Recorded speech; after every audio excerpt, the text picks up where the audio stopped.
Hi guys, welcome back to the channel. So last class we have started with the Frey syndrome. We'll be continuing treatment and prognosis. The brief idea about Frey syndrome is that कि जब when we start chewing or salivation होता है या we are thinking about the food or we are eating food, salivation produce होता है तो उस area में sweating, flushing, warmth और pain महसूस होता है. That is Frey syndrome. ये क्यों होता है?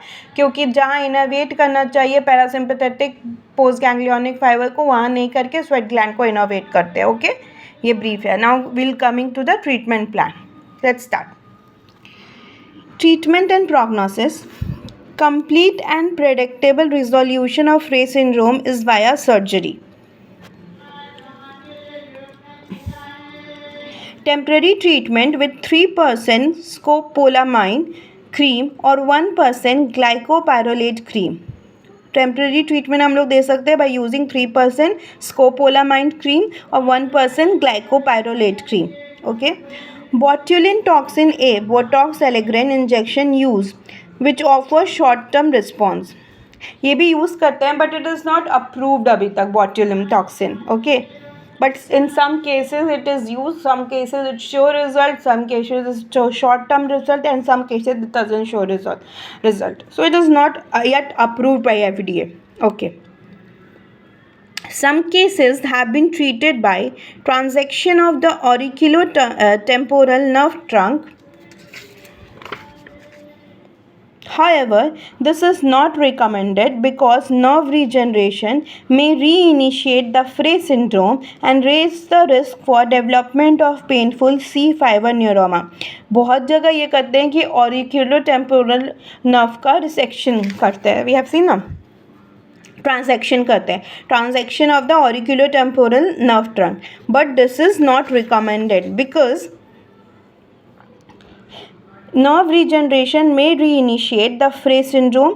या तो Frey syndrome वापस से रीइनिशिएट हो जाएगा due to nerve regeneration and if it can also increase the risk of development of painful C fiber neuroma.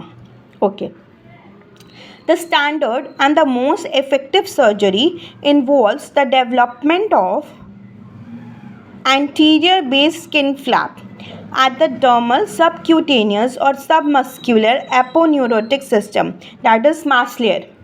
तो हम लोग anterior base skin flap का development is the most effective surgery and standard surgery, which is mass layer beneath the area of involvement.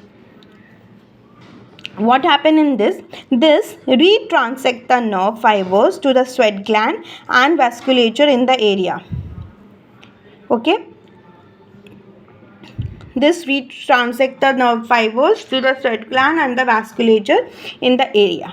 A sheet of barrier tissue, usually autogenous fascia lata or freeze-dried allogen dura, is placed beneath the flap before it is reapproximated and closed. तो क्या करते हैं, flap को रीअप्रॉक्सीमेट करने से पहले या close करने से पहले उसके बीच में एक बैरियर टिश्यू डाल देते हैं.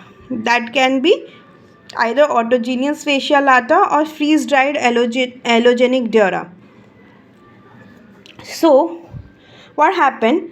These are incorporated into the subcutaneous tissue, thereby preventing regeneration of the aberrant fibers and permanently resolving the syndrome. अब ये एक barrier create कर दिया and it is incorporated into the subcutaneous tissue. तो ये barrier जो है ये prevent करता है preventing regeneration of the aberrant fibre.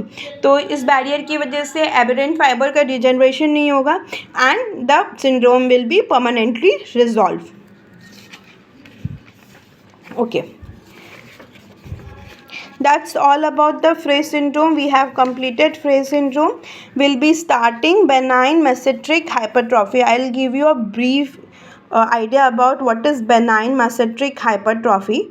It is a clinical enlargement of one or sometimes of the both masseter muscle related to a teeth clenching or gum chewing habit.